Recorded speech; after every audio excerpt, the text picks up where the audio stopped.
Bible college के बच्चों को मैं खुद क्लास देता हूं, और जब मैं उनको क्लास दे रहा था तो मैंने उनको कहा कि यहोशूएल की पुस्तक को पढ़ो। बाइबल कहती है वो बंधुओं के बीच में नदी के तट पर पड़ा था। कौन से बंधु? जो इजराइल से आए थे। क्यों आए थे? क्योंकि उन्होंने परमेश्वर को छोड़ दिया था। अब उन्होंने तो परमेश्वर को छोड़ा और वो बंधुआई में थे, लेकिन यहोशूएल का क्या कसूर है कि वो नबी होता हुआ भी बंधुआई में था।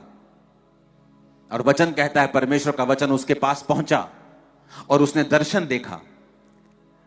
जो आप चर्च का लोगो देखते हो, the church of science and wonders का शेर और इधर बैल और इधर चील और पीछे मनुष्य का चेहरा, वो उसी दर्शन से लिया गया था जो परमेश्वर ने मुझे यहोशूएल के विषय में दिखाया था।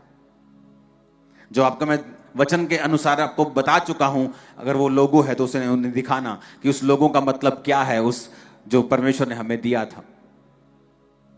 तो वचन कहता है कि धर्मी इसलिए बंधुआई में था क्योंकि उसका देश पाप कर बैठा था, लेकिन वो धर्मी पाप में नहीं था। और परमेश्वर ने बाइबल में लिखा उस बंधुआई में भी यहोशूएल से बात की और उसने दूतों को आते हुए देखा, पहियों के समान जिन पे आंखें ही आंखें थी। अगर आप वचन पढ़ेंगे तो ऐसा दर्शन दुनिया में किसी को नहीं मिला था।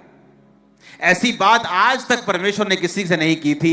ऐसा विजन, ऐसा दर्शन, ऐसी रेवलेशन परमेश्वर ने किसी के साथ शेयर नहीं की थी जो परमेश्वर ने यहोशूएल के साथ की। क्योंकि यहोशूएल उस समय बंधुआई में होने के बावजूद भी, दुखों में होने के बावजूद भी परमेश्वर के साथ वफादार था।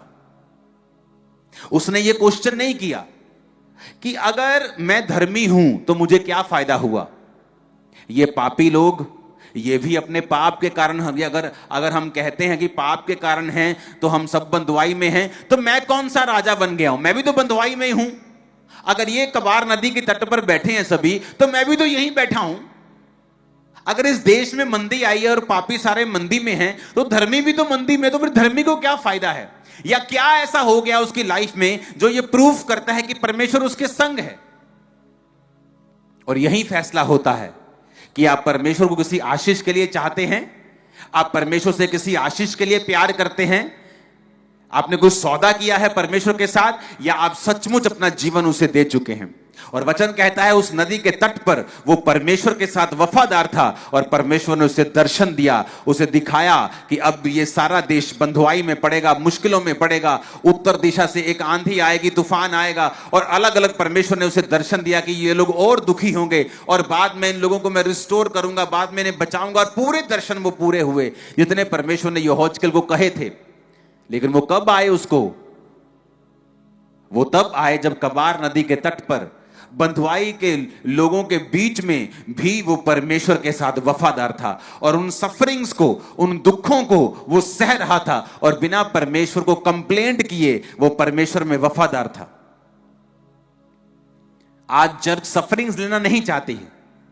पौलुस कहता मैं शर्माता नहीं हूं जब तुम्हारे रिश्तेदार तुम्हारा नाम काट देते हैं, तुम्हारा गांव, ਤੁਹਾਡਾ ਪਿੰਡ ਤੁਹਾਡਾ ਨਾਂ ਕੱਟਦਾ, ਸਰਪੰਚ ਆਂਦਾ ਕਹਿੰਦਾ ਓਏ ਤੁਹਾਡੇ ਵਿਆਹ ਤੇ ਨਹੀਂ ਆਣਾ, ਤੁਹਾਨੂੰ ਭਾਂਡੇ ਨਹੀਂ ਦੇਣੇ। ਭਾਂਡੇ 'ਚ ਵੜ ਗਏ ਤੇਰੇ ਭਾਂਡੇ। हाँ,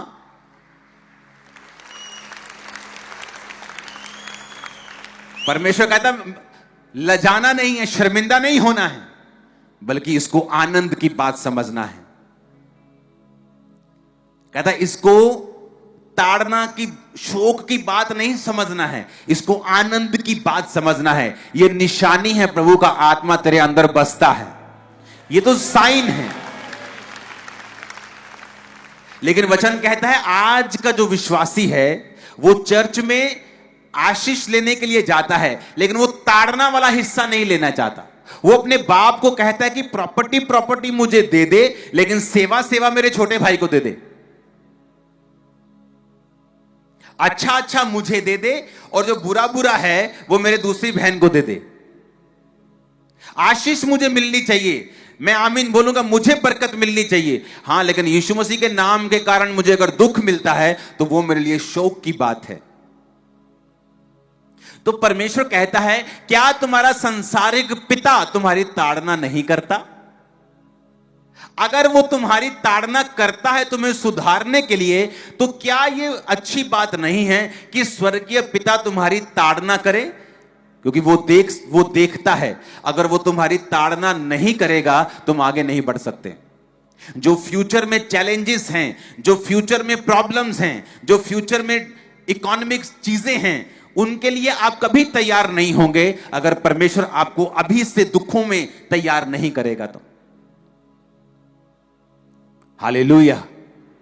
तो आज की चर्च को यह भी समझना है कि द सफरिंग्स जो हैं, जो क्राइस्ट की थी, जो एक विश्वासी की भी हैं, वो भी आपके जीवन का एक हिस्सा है। अगर वो आपकी लाइफ में है कि जीसस के नाम के कारण अगर आप सफरिंग्स में हैं, दुखों में हैं, तो उसको आनंद की बात समझें, क्योंकि वो आपको स्ट्रॉन्ग करके नेक्स्ट लेवल पे ले जाने की तैयारी कर रहे हैं।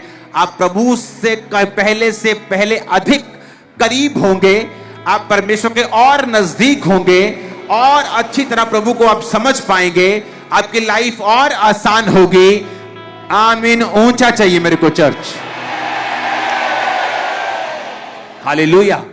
वचन कहता है जो उसको सहते सहते पक्के हो गए हैं, बाद में 11 आयत में लिखा, उन्हें चैन के साथ धर्म का प्रतिफल मिलता है।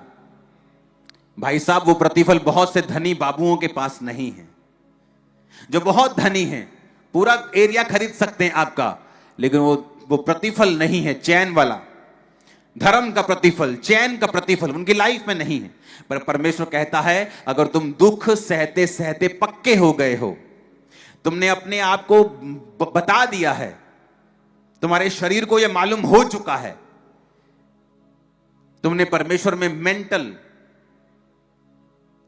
स्पिरिचुअल, फिजिकल, फाइनेंशियल, हर तरह का सफरिंग्स तुमने सह ली है, तुम सहते सहते पक्के हो गए हो, फिर कहता तुम्हें धर्म के साथ चैन का प्रतिफल भी मिलेगा, चैन के साथ धर्म का प्रतिफल मिलेगा। और यह बहुत बड़ी बात है। प्रतिफल वो होता है जब आप प्रार्थनाएं करते रहते हैं और आपको फल नहीं मिलता, लेकिन प्रतिफल का मतलब होता है कि जितनी मेहनत तुमने की है उसका पूरा हिस्सा तुम्हें मिलेगा। जब तुम दुखों में थे, जब तुम मुश्किलों में थे, जब तुम परीक्षाओं में थे और तुमने जितनी प्रार्थनाएं की थी, परमेश्वर कहता उन सब प्रार्थनाओं का प्रतिफल भी मैं तुम्हें दूंगा। और हो सकता है कि 10 साल के बाद वो इतना बड़ा प्रतिफल दे कि 11वें साल आपके पास हजारों सालों की आशीष हो। वो रखता नहीं है, वो रख नहीं सकता। तुम बो सकते हो, वो तुम्हें ज्यादा देगा। दाऊद ने बोया, परमेश्वर ने सुलेमान को इतना दिया, किसी के पास इतना नहीं था। इतिहास की कुछ स्टोरियां झूठी हैं कि फलाना व्यक्ति सबसे अमीर था दुनिया का, पता नहीं कौन किसका नाम लेते, मानसा किसका नाम लेते। डॉक्यूमेंटेड है, सुलेमान से अधिक अमीर कोई राजा आज तक नहीं हुआ। डॉक्यूमेंटेड है ये। इतना सोना, इतना उसका जो वैभव था इतना ज्यादा था। नॉलेज सबसे अधिक आज तक सुलेमान को थी। उसे घोड़ों के बारे में पता था, उसे चंद्रमा, उसे सूर्य, समुद्र की मछ, बाइबल कहती हर विषय में परमेश्वर ने उसको बुद्धि दी थी। जो भी राजा उसकी बुद्धि की बातें सुनने के लिए आता था, गवाही दे के जाता था कि जो तेरे विषय में हमने सुना है वो कम सुना है, जो तेरे पास है वो ज्यादा है।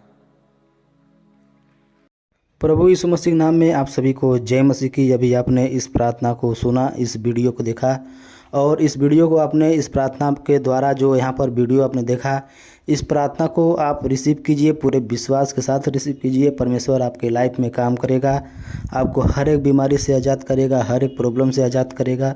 परमेश्वर आपके लाइफ में काम करना चाहता है, आपको हर एक बीमारी से बचाना चाहता है।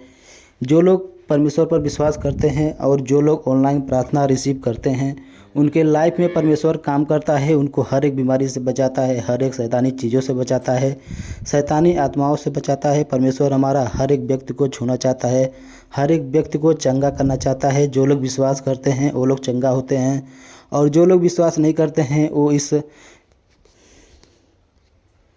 शैतानी आत्माओं के बहकाव में आकर वो हर एक काम अपना ख़राब कर लेते हैं। उनकी लाइफ में हर एक काम बिगड़ता जाता है, कर्जे से दबे जाते हैं, बीमारियों से दबे जाते हैं, बीमारी उनके तरफ चारों तरफ घेर लेती है। और जो लोग परमेश्वर पर विश्वास करते हैं उनके लाइफ में परमेश्वर काम करता है, हर एक बीमारी से आज़ाद करता है, हर एक शैतानी चीज़ों से आज़ाद करता है।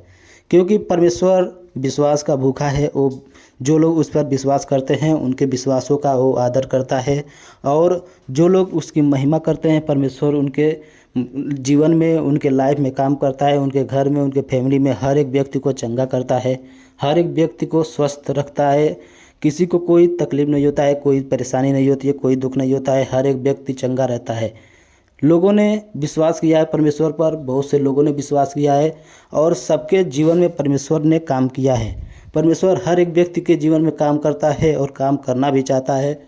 परमेश्वर हर एक व्यक्ति को छूना चाहता है, और जो लोग विश्वास नहीं करते हैं उनको भी विश्वासी बनाता है, लेकिन उनके लिए एक रास्ता खोलना चाहता है। जो लोग विश्वासी नहीं हैं उनको भी विश्वासी बनाना चाहता है, लेकिन वो लोग आते नहीं हैं, परमेश्वर पर विश्वास नहीं करते हैं।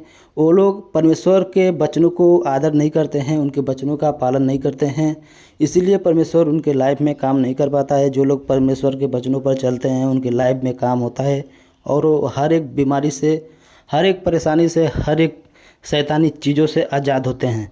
तो बाइबल में जो वचन लिखा है वो सत्य वचन है, वो वचन कभी नहीं टलता है। परमेश्वर का वचन वो सत्य वचन है। उसने जो कहा है, बाइबल में जो वादा किया है वो पूरा भी करता है। जो लोग परमेश्वर के वचनों को फॉलो करते हैं, जो लोग परमेश्वर के वचनों का आदर करते हैं, उनके घर में सुख शांति बनी रहती है और वो हमेशा चंगा रहते हैं। तो मैं यहाँ पर वीडियो के माध्यम से आपको वचन बताता हूँ, जो वीडियो के माध्यम से जो यहाँ पर प्रार्थना आपको देखने को मिलता है। इस प्रार्थना को अगर आप रिसीव जरूर करेंगे तो ज़रूर आपके लाइफ में काम होगा। ये शक्तिशाली प्रार्थना है। यह प्रार्थना अगर आप रिसीव करेंगे तो आपको हर एक बीमारी से परमेश्वर बचाएगा। तो आपने इस वीडियो को देखा, इस प्रार्थना को सुना। प्रभु आपको ढेर सारी आशीष दे। आप सभी को जय मसीह की।